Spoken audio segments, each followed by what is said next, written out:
Այսօրվա տվյալի համաձայն Հայաստանում հաստատվել է կորոնավիրուսով վարակման 273 նոր դեպք, 2993 թեստից վարակվածների ընդհանուր թիվը հասել է 170,945-ի։ Առ այսօր արվել է 713,194 թեստ։ Կորոնավիրուսի հետևանքով մահացել է 4 քաղաքացի, մահացածների թիվը 3155 է։ Գրանցվել է կորոնավիրուսով վարակվածների այլ հիվանդությունից մահվան 2 դեպք։ Նման դեպքերի թիվը 808 է։ Մեկ օրում առողջացածների թիվը 188 է, ընդհանուր առողջացածներինը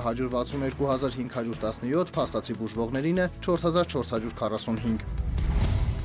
Սյունիքում լայնածավալ սոցիալ-տնտեսական ենթակառուցվածքային ծրագրեր իրականացնելու մտադրություն կա մարզում, անլուծելի խնդիրներ չկան, Նվեր Մնացականյանի հետ հարցազրույցի ժամանակ հայտարարել է վարչապետ Նիկոլ Փաշինյանը։ Վարչապետը անդրադառնալով կոմունիկացիաների բացման թեմային ասել է, որ այդ խնդրի կառուցողական եւ փոխշահավետ լուծումն այն գործոններից է, որը մեր տարածաշրջանին կարող է բերել երկարատև եւ կայուն խաղաղություն, նաեւ որոշակի տնտեսական օգուտներ, փոխել մեր տարածաշրջանի, նաեւ Հայաստանի տնտեսական դիմագիծն ու պոտենցիալը։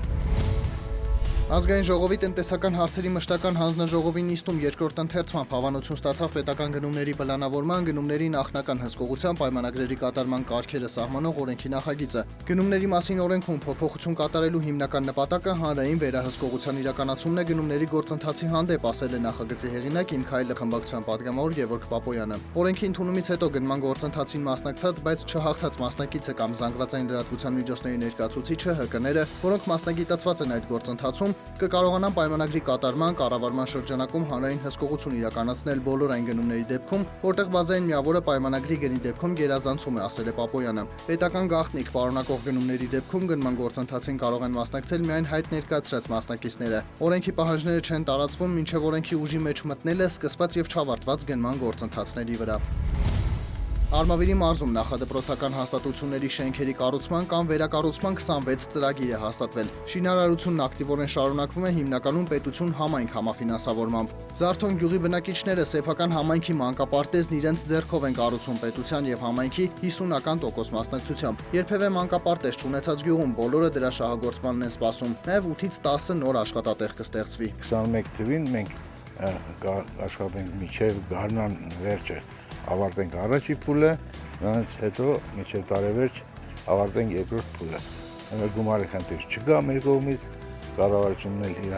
աջակցությունը կանի գումարի տեսքով, ունենանք գեղեցիկ մանկապարտեզ։ Արաքս գյուղում էլ մանկապարտեզ եղել է, բայց սովետի փլուզումից հետո չի գործել։ Պետության եւ համայնքի միջոցներով այստեղ էլ ամրացրել են շենքը, վերակառուցել, թեթևակի փոփոխություններ արել։ Մոտ 80 երեխայի համար նախատեսվում է մանկապարտեզը շահագործման։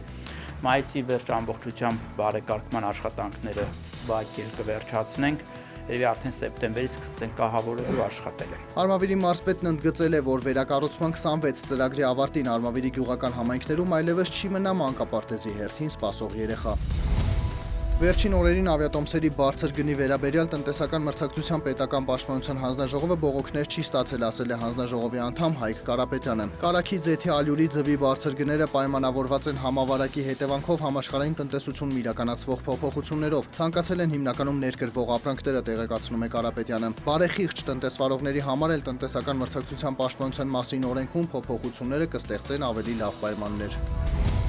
Մարտի 1-ից Վրաստանը բացում է օդային սահմանը Հայաստանի քաղաքացիների համար, նույն ցանկում են հայտնվել նաև Ադրբեջանը, Ուկրաինան, Ղազախստանը, Ռուսաստանը եւ Բելարուսը։ Վրաստանի վարչապետ Իրակլի Ղարիբաշվիլին հայտնել է, որ պահանջը մեկն է ներկայացնել վերջին 72 ժամում կատարված կորոնավիրուսի բացասական թեստ։ Նախկինում այս երկրների քաղաքացիները Վրաստան կարող էին ժամանել միայն կորոնավիրուսի դեմ պատվաստումը հավաստող փաստաթուղթ ունենալու դեպքում։ Վրաստանի ցամաքային սահմանները օտարերկրացիների համար շարունակում են փակ մնալ։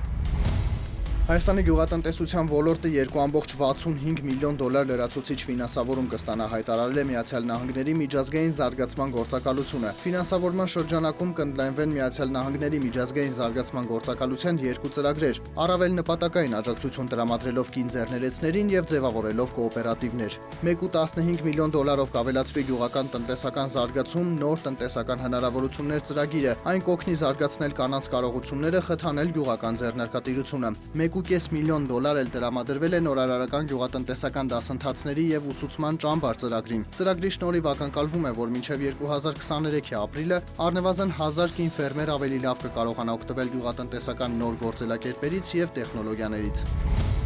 Լոնդոնի եւ Նյու Յորքի բորսաներում էլեկտրոնային առևտրի ընթացքում նավթի համաշխարհային գներն աճել են։ Լոնդոնի բորսայում Brent ապրանքանիշի ապրիլի մատակարարումների ֆյուչերսների գինը բարձրացել է 0.87%-ով եւ կազմել բարելի դիմաց $65.4 ցենտ։ Նյու Յորքի ապրանքային բորսայում WTI տեսակի նավթի մարտի մատակարարումների ֆյուչերսային գործարքները թանկացել են 0.54%-ով եւ կազմել բարելի դիմաց $62։ Հայաստանի կենտրոնական բանկը տեղեկացրել է, որ ամերիկյան դոլարն այսօր միջինն արժեցել է 526 դրամ 45 լումա, եվրոպական արժույթի գինը կազմել է 640 դրամ 37 լումա, ռուսական ռուբլու արժեքը սահմանվել է 7 դրամ 16 լումա։